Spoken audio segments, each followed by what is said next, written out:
This is the part no one prepares you for, because when you finally stop caring, you think the story is over. You think the chapter is closed quietly. You think peace means nothing else will come knocking. But for an avoidant, that moment is not the end, it's the trigger. Because your emotional withdrawal doesn't register as independence to them, it registers as danger. Not the kind of danger that makes them run, but the kind that makes them reach back in one last time. And this is where the final dirty trick begins, not loudly, not aggressively, but subtly, strategically, emotionally. Because the avoidant never fights for love the way people expect. They fight for control. And when you stop caring, they feel that control slipping through their fingers in a way they can't name, but can definitely feel. And what hurts the most is that this moment comes only after you've done the hardest thing of all, which is detach without bitterness, without drama, without begging. You didn't slam the door, you didn't make a scene, you just went quiet, and that silence is louder to them than all the arguments you ever had. Because arguments meant you were still emotionally available, still invested, still reachable. But calm distance feels like abandonment to someone who has built their entire emotional safety around never fully attaching. So the intro to this story is not about them reaching out. It's about you changing internally, about the moment you stopped checking your phone, stopped replaying conversations, stopped wondering what they were thinking, and started choosing yourself without announcing it. Because that's the moment the avoidant senses something has ended without their permission, and they don't handle that well at all. They don't react. And this is important because the first section of this emotional pattern is an action, it's observation. They notice you're different before you ever say a word. They feel the shift in your energy, your responses are shorter, your tone is neutral, your availability has changed, but there's no anger in it, and that confuses them deeply because anger, they understand, anger feels familiar. Anger means you still care, but emotional neutrality feels like rejection, and rejection triggers their deepest fear, not of losing you, but of being insignificant, of not having mattered. So internally, they begin scanning for signs. Are you seeing someone else? Are you happier? Have you moved on? And instead of asking directly, they test the waters indirectly. They might casually resurface, not with commitment, not with clarity, but with something light, something that looks harmless on the surface, because this stage is about information gathering. They want to know if they still have access to you, if they still register emotionally, if the door is fully closed or just resting on the hinge. And what makes this part painful is that it happens right when you've started to feel stable again, right when your nervous system has finally calmed down. Because avoidants don't respond to your pain, they respond to your absence of need, and that absence feels threatening in a way they never expected. And this is where the dirty trick begins to take shape. Because once they sense you're no longer emotionally chasing, they don't come forward honestly, they don't say they're afraid, they don't admit they feel the loss. Instead, they change strategy, they soften, they become reflective. They might reference shared memories, inside jokes, emotional moments that once bonded you, not because they want to rebuild the relationship, but because they want to re-anchor you emotionally. And this is the part that hooks people back in, because it feels like growth. It feels like awareness. It feels like the person you waited for is finally showing up. But the truth is, this behavior is reactive, not intentional. It's driven by discomfort, not desire for connection. And the avoidant at this stage isn't thinking about a future with you. They're thinking about relieving the internal pressure caused by feeling emotionally replaced or forgotten. So they reach for familiarity because familiarity calms their nervous system, even if it hurts yours. And they convince themselves that reaching out isn't harmful, that it's innocent, that it's just checking in. But emotionally, it's a probe. And whether you respond or not tells them everything they need to know. Where confusion deepens. Because if you engage even slightly, the avoidant feels immediate relief, not happiness, not love, relief. And relief is dangerous because once they feel it, the urgency disappears, the emotional openness fades, the vulnerability retracts, and suddenly the connection feels shallow again, inconsistent again, unfinished again. And this is where many people blame themselves, thinking they imagined the progress, thinking they misread the signals. But what actually happened is that the avoidant got what they needed, confirmation that they still mattered, that you were still emotionally reachable. And once that confirmation is secured, the motivation to change dissolves because their goal was never reunion. It was reassurance. And this is why their final trick feels so cruel, because it mimics intimacy without offering stability. It gives just enough emotional warmth to reopen attachment, but not enough consistency to sustain it, leaving you questioning your own healing, wondering if you were wrong to move on, wondering if you gave up too soon, when in reality, you interrupted a cycle designed to keep you emotionally available without being emotionally fulfilled. The dynamic becomes even more subtle, because if you don't respond, or if you respond with calm detachment, the avoidant doesn't necessarily disappear right away. Instead, they escalate emotionally in a way that feels out of character. They may share vulnerabilities they never shared before, talk about their struggles, their confusion, their fears. And this is where people get trapped, because vulnerability feels like intimacy, it feels like trust, it feels like progress. But vulnerability without accountability is not connection. It's emotional exposure without responsibility. And avoidants at this stage are not offering vulnerability as a bridge. They're offering it as a tether, something to keep you emotionally engaged, something to pull on if they feel you slipping further away. And what's important to understand here is that this behavior is not consciously malicious. It's protective, it's survival based, it's the nervous system trying to restore balance by reactivating an old emotional supply. And that doesn't make it any less damaging to you, because while they are regulating their fear of insignificance, you are being pulled back into emotional uncertainty, the emotional climax of this phase, because this is where your response determines the outcome, not for the relationship, but for your healing. If you chase clarity, if you ask questions, if you seek reassurance, the cycle resets and the avoidant retreats back into emotional distance once their anxiety is soothed. But if you remain grounded, calm, and emotionally unavailable without hostility, something different happens, something they can't manipulate. They are forced to sit with the discomfort of not being needed, not being chased, not being emotionally central. And this is the moment they finally experience a fraction of what you lived with for so long: the uncertainty, the self-doubt, the wondering where you stand. And this is why your calm is so powerful, because it removes the emotional chaos they relied on to avoid self-reflection.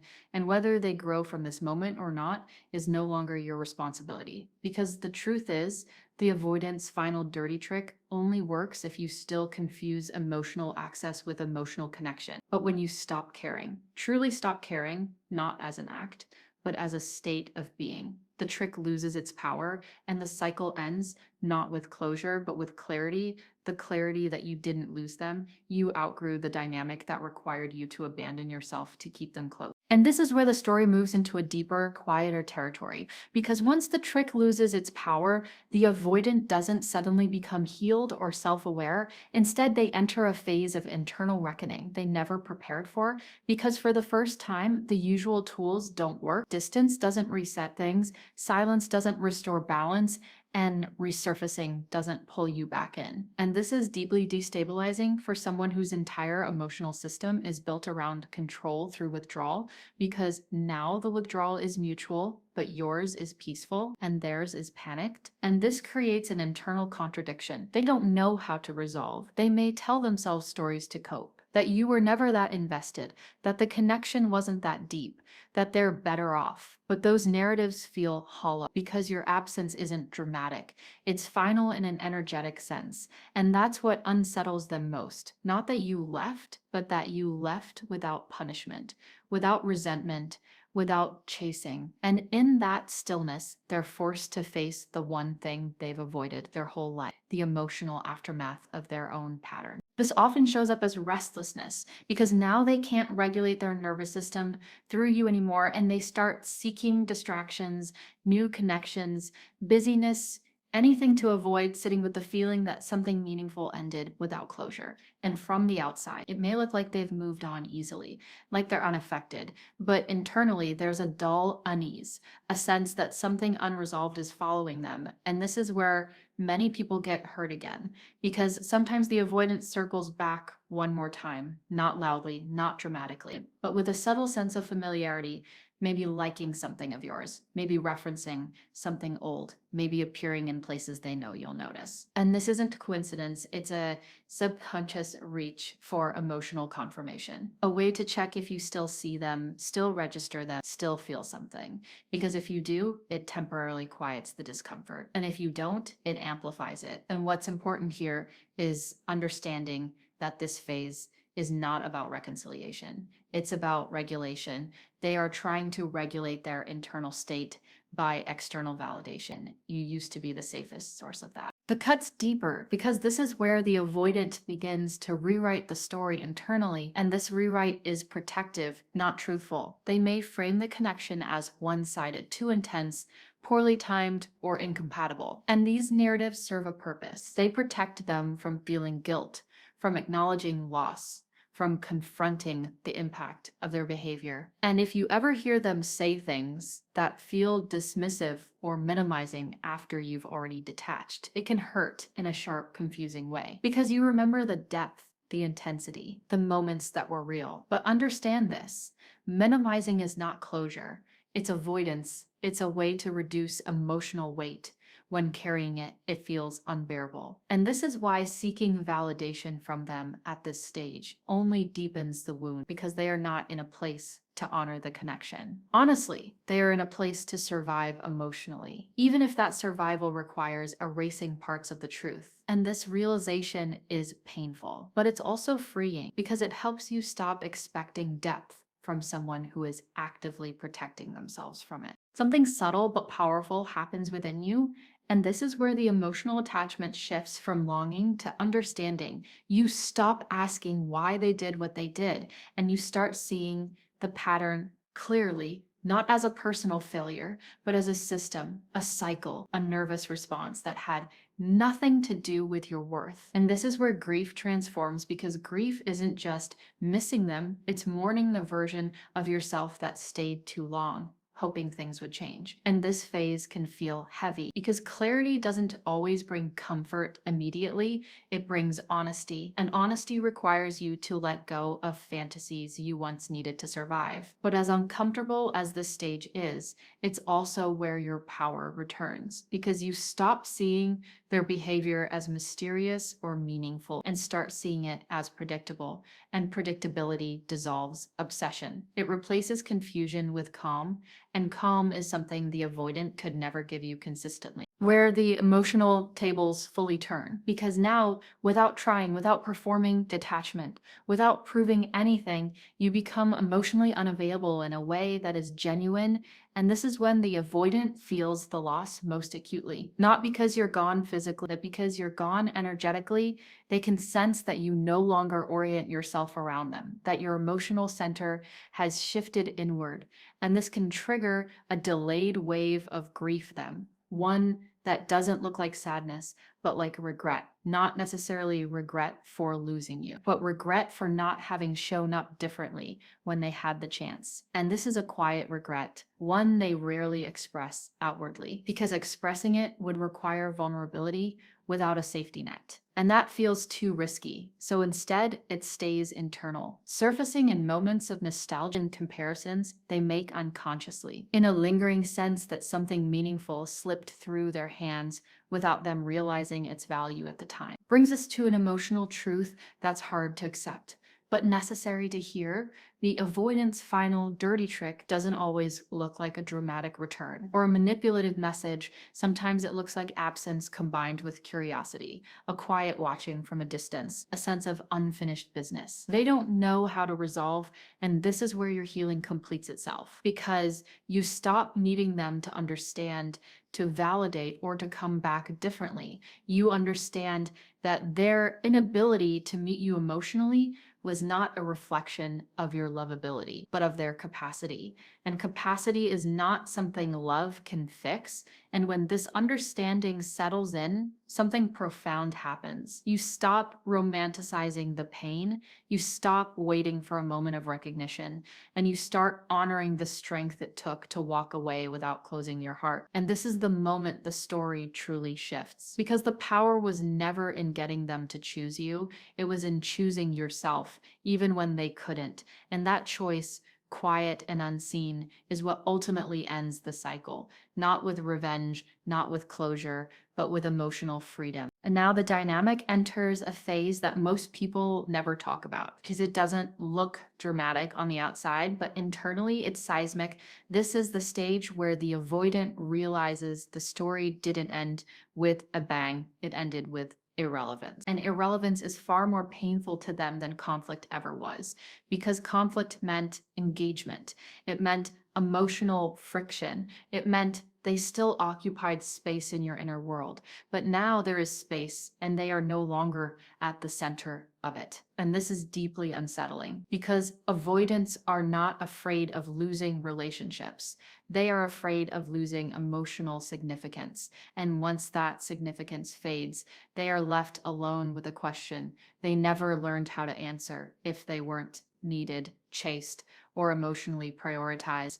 Then who are they in the story? And this question doesn't get answered quickly. It lingers, it echoes, and it shows up in quiet moments when distractions stop working. This often brings a strange reversal because now you are not the one wondering what they're thinking. They are the ones wondering about you, not in a romantic way, not in a let's fix this way, but in a disoriented way. They notice that you no longer respond the same, that your energy is self-contained, that you don't mirror their moods or react to their distance. And this lack of reaction feels like emotional invisibility. And for someone who once felt powerful through withdrawal, this is deeply uncomfortable because their old moves don't create the same effect. Silence doesn't pull you closer. Ambiguity doesn't make you anxious. And emotional unpredictability no longer keeps you engaged. And this is when the avoidant starts to feel something they rarely allow themselves to feel: emotional redundancy. The sense that they are no longer necessary to your emotional world. And that realization lands quietly but heavily, where your internal shift becomes undeniable, even to yourself, because this is the stage where you stop narrating the story to yourself. You stop replaying moments, stop analyzing messages, stop wondering what each interaction meant, and instead you start living forward, not forcefully, not as a performance of moving on, but naturally your attention redirects to your own life, your own emotional needs, your own sense of safety. And this is when you realize how much energy you were spending just trying to feel secure with someone who couldn't offer consistency. And this realization can bring a wave of grief because you see how much of yourself you minimized to maintain connection, how often you doubted your intuition, how long you waited for clarity that never came. And this grief is not weakness, it's integration. It's the emotional system recalibrating after being stretched for too long. And while it can feel heavy, it's also cleansing because it clears space for something healthier to grow. The avoidant may experience what looks like a delayed awakening, but it's important not to romanticize this. They may suddenly reflect more deeply, recognize patterns, even articulate insights they never shared before, but insight without action does not change outcomes. And this is where many people get stuck. Again, because hearing awareness feels validating, it feels like proof that the connection mattered, and it did matter. But meaning does not equal compatibility, and understanding does not equal capacity. And this is one of the hardest emotional lessons to accept because you can matter deeply to someone who still cannot love you in a way that feels safe. And when you fully accept this, something inside you settles. You stop waiting for emotional evolution that may never come in the time frame your heart needs, and you stop tying your healing to their growth. This is about emotional closure, but not the kind people imagine. Closure doesn't arrive as an apology, a confession, or a perfectly timed realization. It arrives quietly through repetition, through consistency in your own behavior, through choosing peace over explanation. And this is where your nervous system finally trusts that the cycle is over, not because they said so, but because you no longer participate. And participation was the fuel. This stage feels calm, but also strangely empty at first, because chaos became familiar, emotional uncertainty became normal, and when that disappears, the quiet can feel unsettling. But this quiet is not loneliness, it's regulation. It's your system learning what safety feels like without emotional volatility. And over time, this quiet becomes grounding, restorative, even comforting. And you realize you no longer need emotional highs and lows to feel connected to life. Where the final illusion dissolves, the illusion that if you had loved better, waited longer, communicated differently, things would have changed. And releasing this belief is painful because it means letting go of self-blame. And self-blame often feels safer than accepting that someone simply couldn't meet you where you were. But once you release it, you reclaim your self-trust, you stop questioning your needs, stop shrinking your expectations, stop interpreting emotional inconsistency as depth. And this is the moment your heart becomes available again, not necessarily to another person right away, but to yourself, to your own emotional truth. And this availability is what truly ends the avoidance influence. Because the final dirty trick only works when you are still negotiating your worth internally, and now you're not negotiating anymore. You're standing firmly in the understanding that love should not feel like emotional endurance, and that realization changes everything. And now comes the phase that most people never expect, because by the time you reach this point, you're no longer emotionally looking back, but the echo of what happened still lingers quietly, not as pain, but as wisdom. And this is where the avoidance final dirty trick truly collapses, because it requires your emotional participation to survive, and you are no longer available for that role. The 16th stage is when you realize something profound. You didn't just detach from them, you detached from the version of yourself that tolerated emotional inconsistency in the name of love. And this realization doesn't arrive with fireworks, it arrives in moments of calm. When you notice how regulated your body feels, how your thoughts no longer spiral, how your heart no longer jumps at notifications. And this is when you understand that peace was never boring, it was unfamiliar, and the relationship trained you to associate anxiety with connection. And now that association is breaking, and as the emotional hooks lose their grip completely, where the avoidant feels the loss in a way that cannot be undone. Because this is the stage where even if they wanted to reach out again, something has shifted so deeply that the old dynamic would no longer work. Your energy is different. Your boundaries are internal now, not performative. You don't need to explain yourself, defend yourself, or prove your healing. And this is terrifying for someone who relied on emotional ambiguity to stay in control, because clarity is the one thing they cannot manipulate. And your clarity is silent. It doesn't announce itself. It just exists. And in this stage, the avoidant may feel a strange mix of curiosity and resignation. They sense that the version of you they once knew is gone, and not replaced by bitterness or distance, but by something more solid. And that solidity creates an emotional wall they cannot bypass with nostalgia or vulnerability. And this is where the power dynamic fully dissolves, where meaning settles into your bones. You stop asking what the relationship meant, because you finally understand what it taught you. It taught you how deeply you can love, how patient you can be, how intuitive you are, and also where you abandon yourself, where you silenced your needs, where you accepted confusion as normal. And this understanding doesn't make you ashamed. It makes you compassionate toward yourself. And this compassion rewires your future choices, because you no longer chase potential. You recognize availability. You no longer confuse intensity with intimacy. You recognize consistency. And this is the quiet victory no one applauds, the internal recalibration that ensures you never repeat the same dynamic again. Not because you're guarded, but because you're grounded. This brings us to the truth. The avoidant rarely faces consciously, but feels subconsciously. They didn't lose you because you stopped loving them. They lost access to you because you stopped abandoning yourself. And this distinction matters because it reframes the entire story. You didn't become cold, distant, or uncaring. You became aligned, and alignment is threatening to anyone who benefited from your emotional overextension. And this is why the avoidance final dirty trick feels so hollow in hindsight, because it was never about reconnection, it was about reassurance. And once reassurance is no longer something you outsource to others, the trick has nowhere to land, and the cycle ends naturally, without confrontation, without closure conversations, without dramatic goodbyes. Just a quiet ending where both people feel the shift, even if only one of them understands it, and where everything comes full circle. Because this is where you realize the title of this story was never really about them, it was about the moment you stopped caring in the way that hurt you, not the moment you became indifferent, but the moment you became emotionally sovereign. The avoidance final dirty trick only exists in the space between hope and self-abandonment. And once that space closes, there is nothing left to pull on, no loose thread to tug, and what remains is you, whole, calm, self-trusting, and open in a healthier way than ever before. And if there's one thing to hold on to from this entire journey, it's this: love is not supposed to feel like waiting to be chosen.